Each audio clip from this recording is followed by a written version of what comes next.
Ahojte ľudia! Dnes sa v jednom videu naučíte riešiť rovnice s jednou premennou.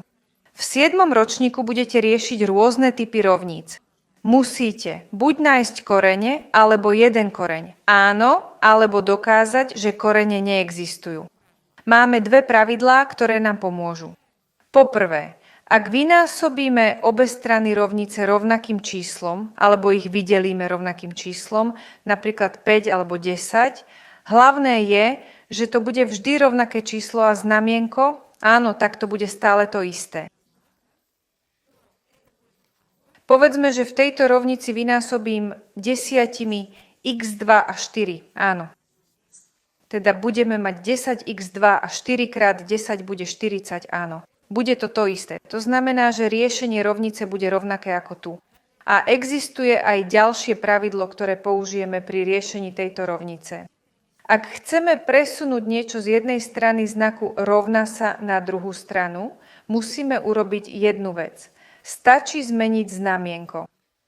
To znamená, že ak je tu x kladné, potom sa zmení na záporné. Ak by to bolo napríklad minus 4 a chceme to presunúť sem, tak potom budeme mať plus 4. Áno.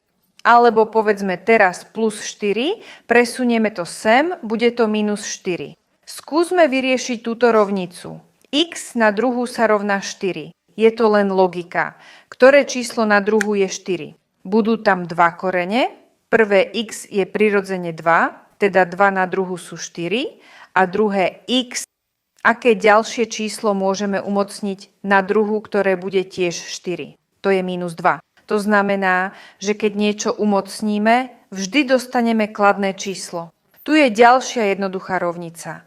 Aké číslo x by malo byť, aby jeho absolútna hodnota bola rovná minus 5? Žiadne. Niečo také neexistuje. Prečo? Pretože žiadne číslo v module nebude záporné. Tu jednoducho nie sú žiadne korene.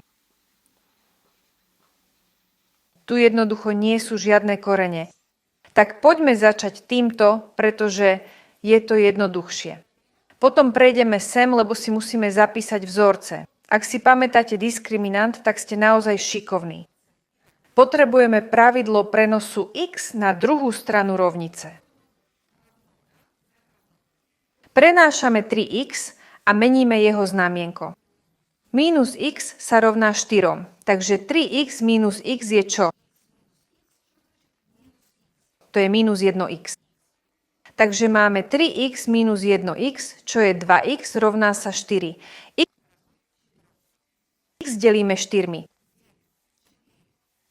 4 delené 2 je 2.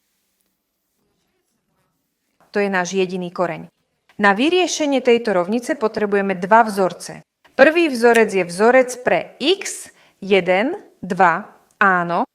Ak máme napríklad dva korene, v takýchto rovniciach môžeme mať aj žiadne korene alebo jeden koreň, áno, ak je diskriminant nulový.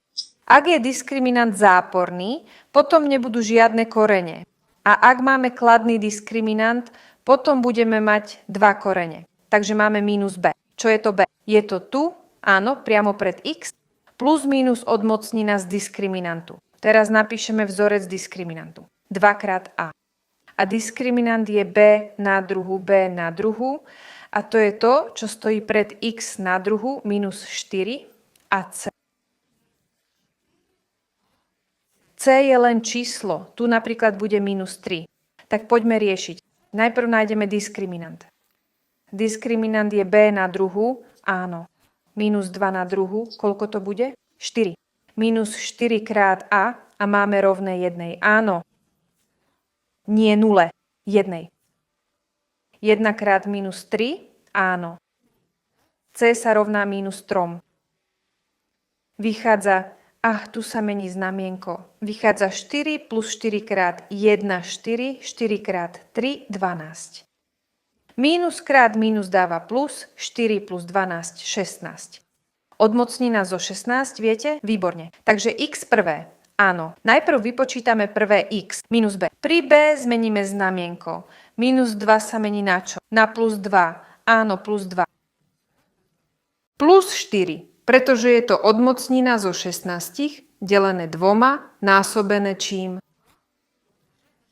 Na a. A je rovné 1. Jednoducho zostáva v menovateli 2. Vychádza 2 plus 4, 6 delené 2 odmocnina 3. Teraz druhý x. 2. Jednoducho prepíšeme to isté, len s minusovým znamienkom. Minus 4 delené 2 krát 1. Áno, minus 2. 2 minus 4 bude minus 2 a 2 krát 1, 2. Minus 1.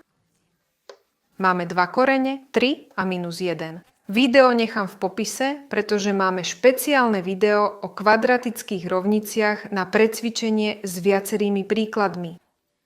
Máme tiež video k modulu a video o lineárnych rovniciach, ako ich riešiť.